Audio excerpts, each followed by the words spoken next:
मैथन में IIT ISM निर्माण के लिए सरकार द्वारा आवंटित भूमि में अतिक्रमण कर रहे लोगों के मकान को जेसीबी मशीन से मंगलवार की दोपहर भारी संख्या में मौजूद पुलिस बल की मौजूदगी में ध्वस्त कर दिया गया।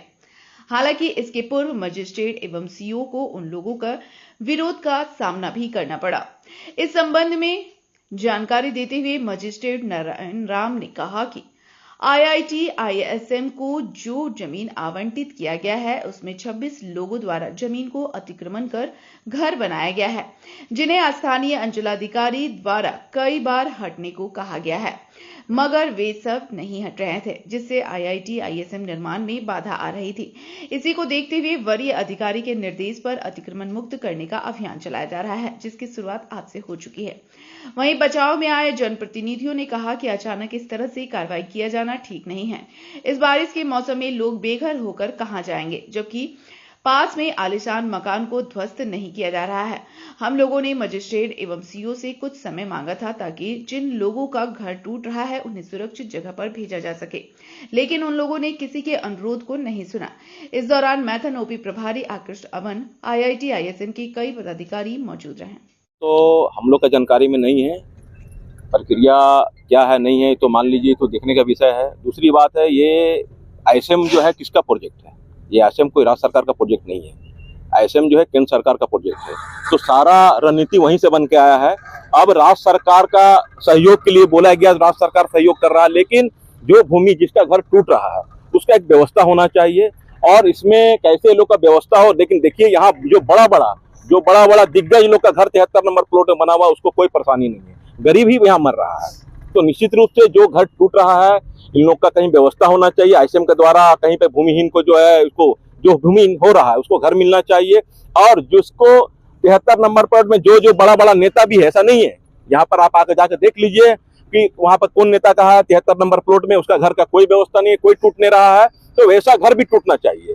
और जिसका 87 बहुत ऐसा घर है जो 87 उसका ऑर्डर हुआ है, लेकिन वो लोग का जानकारी का अभाव में क्या हुआ कि वो लोग स्टे नहीं ले पाया है। वैसा लोग को कुछ समय मिलना चाहिए, कैसे स्टे उसको मिला जाए। आपको पता होगा कि जब हमारे चंपा सोरेन मुख्यमंत्री थे, हम लोगों ने इस आवाज को उठाया था, और चाहे रेलवे का विस्थापन का मामला हो या आईएसएम का मामला हो, हम लोग तहे दिल से ग्राम के वासी के साथ हैं। और हम लोग सरकार से भी डिमांड करना चाहते हैं कि जो भूमिहीन हो रहा है उसको कैसे घर का व्यवस्था हो। और विधायक जी इसमें पहल किए थे, क्या हुआ नहीं हुआ हम लोग को नहीं पता, लेकिन विधायक जी का पॉजिटिव पहल था। वो चाहते थे कि इन लोगों को घर मिले और हम लोग चिन्हित भी किए थे जाकर के, लेकिन इस बीच क्या हुआ हम लोग को इसका जानकारी भी नहीं है। लेकिन मिला जुला के हम लोग आईएसएम से यही मांग करते हैं कि जिसका घर टूट रहा है उसको घर का व्यवस्था करे, जमीन का व्यवस्था करे। और अगर कोई राहत देने की बात होती है कि अगर इन लोगों को कोई राहत दिया जा सकता है तो राहत देना चाहिए ह्यूमैनिटी ग्राउंड पे। आप ये इनका कहना है कि हम लोग सारी प्रक्रिया पूरा कर चुके हैं। मैंने सीओ से भी बात किया, उनका कहना है कि जितना नोटिस हम लोग दिए हैं, नोटिस हम लोग के पास है, सारी प्रक्रिया पूरा करने के बाद हम लोग काम कर रहे हैं। हम इसलिए मेरा कहने का मतलब है हम लोग चाहते हैं कि ऐसे में आए यहाँ पर, हम लोग इसमें कोई राजनीति भी नहीं करना चाहते हैं, लेकिन जो घर जो गरीब का टूटता है उस पर कोई रास्ता निकलना चाहिए। जो है वो हमारी दीपा दास जो है ये बहुत इसमें मेहनत कर रही है कि इसमें किसी जो घर टूटता है उन लोग को कैसे भूमि मिले। तो आईएसएम से हम लोग रिक्वेस्ट करेंगे।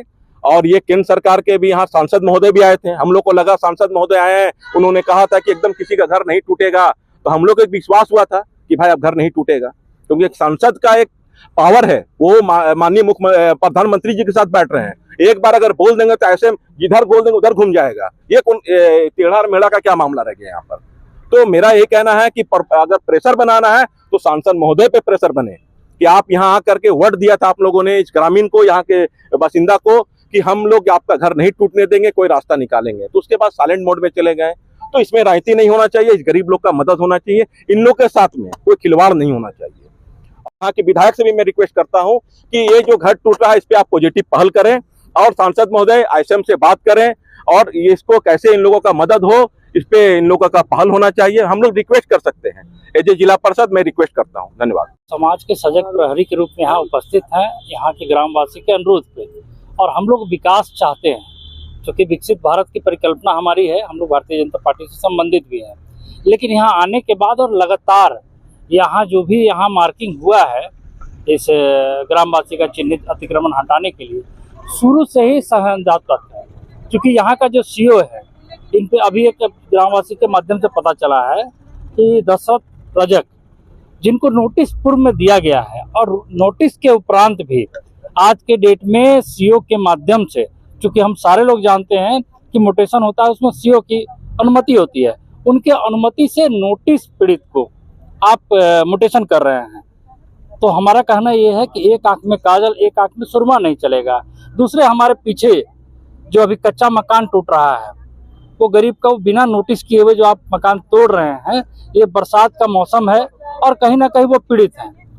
पक्का मकान वाले के लिए भी उतना ही पीड़ित है जितना कि कच्चे मकान वाले हैं। तो कम से कम इनको एक उचित समय देना चाहिए, जो आज हम लोग सभी लोग मजिस्ट्रेट के और सीओ के माध्यम से ग्रामवासी ने अनुरोध किया है कि कम से कम कुछ दिन का मोहलत हम लोग को दे। डीसी से भी अनुरोध किया गया है, उसके उपरांत आप हम लोग को कीजिए। लेकिन आप लोग के माध्यम से ये बताना पड़ रहा है कि यहाँ पे आने के बाद मालूम चल रहा है कि भाई जिनको नोटिस आपने किया उनको किस आधार पे आप अभी के समय में अभी के तिथि से आप उनको फिर से म्यूटेशन कर।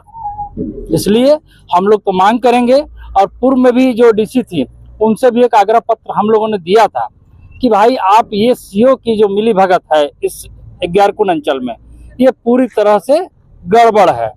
इसलिए इन पे जांच हो और उसके उपरांत ही यहाँ किसी भी तरह का अतिक्रमण हटाया जाए। और हम लोग चूंकि पूरे निरसावासी चाहते हैं कि यहाँ पे विकास की एक रूपरेखा तय हो, लेकिन किसी की गरीब के सीने पे बुलडोजर चला के नहीं, उनके साथ स्वच्छ वार्ता करके उनको मोहलत दे करके, ताकि आज का समय में अभी क्या है कि बारिश का समय है, बारिश लगातार हो रहा है, आप सभी लोग देख रहे हैं लगातार। इस बार मानसून प्री मानसून से लेकर मानसून तक लगातार बारिश है। इसके बाद त्योहार का समय है, उसके बाद शिक्षा के लिए देखिएगा तो बच्चे अभी मैट्रिक एग्जाम देने जा रहे हैं, उस घर में भी बच्चे पढ़ रहे हैं, वृद्ध लोग हैं, सारे लोग को दिक्कत है। इसको संज्ञान में लेते हुए कम से कम कुछ दिन का मोहलत दे। और सबसे अच्छी बात है कि सारे लोग विकास चाहते हैं लेकिन समय के साथ चाहते हैं, तो उनको मोहलत दिया जाए, यही आग्रह है ग्रामवासी का। और सीओ पे जितनी जल्दी हो सके हम तो बोलना चाहेंगे इस माध्यम आप लोगों के माध्यम से कि इनकी पे कार्रवाई सबसे पहले होनी चाहिए, क्योंकि इनकी मिली भगत से ही यहाँ आज इतना जंजाल खड़ा है। IIT ISM के लिए विस्तारीकरण के लिए जो मैथन में मेढ़ा में जमीन आवंटित किया गया है, उस जमीन को यहाँ पर अतिक्रमण करके विगत 3 वर्ष से लगातार अवैध रूप से निवासन कर रहा है। अंचल अधिकारी अगारकुंड से बार बार इन लोगों को नोटिस दिया जा रहा है, अतिक्रमण वाद हटाने का वाद भी चला है। तो नोटिस के बावजूद भी जो समय अवधि दिया जाता है उस समय अवधि में भी लोग ने खाली नहीं किया है। तो आज 12/8/2025 को एक आदेश के द्वारा, जो आदेश है अनुमंडल पदाधिकारी का मजिस्ट्रेट नियुक्त करते हुए, आज अंचलाधिकारी अगारकुंड की मौजूदगी में जो ऐसे भूमि है जहां अतिक्रमण किए हुए हैं लोग, ऐसे 26 व्यक्तियों का नाम है जो कि अतिक्रमण भूमि को अतिक्रमित कर दिया गया है, जिसके कारण से IIT ISM का कार्य बाधा हो रहा है। IIT ISM के पदाधिकारी बोल रहे हैं इस कारण से हमारे विस्तारीकरण रुका हुआ है, आवंटन रुका हुआ है। तो इसके आज जो है 12/8/2025 को अंचल अधिकारी अगारकुंड की उपस्थिति में इनके दोनों अमीन हैं जो पहले ही पूर्व इनका चिन्हित किया गया है, आज उसका अतिक्रमण की कार्रवाई हटाने की कार्रवाई को शुरू किया गया है। कितना घरों का अभी 26 अतिक्रमणवादी का है, इनको नोट बजाते वाद चला करके इनको हटाने का निर्देश बार बार दिया जाता रहा है। तो अभी आज से शुरू हुआ है, जो भी यहाँ अतिक्रमण विरोध भी हो रहा है। नहीं, कोई विरोध क्यों करेंगे ये लोग विरोध? ये लोग तो खुद बता रहे हैं कि हम लोग नहीं हटा पाए सर, हम हटा देंगे। तो जो अभी जो ऐसे स्ट्रक्चर जो ऐसे बना करके रखा हुआ है जिसके कारण से असुविधा हो रही है IIT ISM को अपना विस्तार करने में, इसी को लेकर के आज जो है कार्रवाई शुरू कर दी गई। आज से शुरू हुआ है अतिक्रमण की, आज हटाने की प्रक्रिया आज से शुरू कर दी गई है। सर कैंपस के अंदर में 2 सरकारी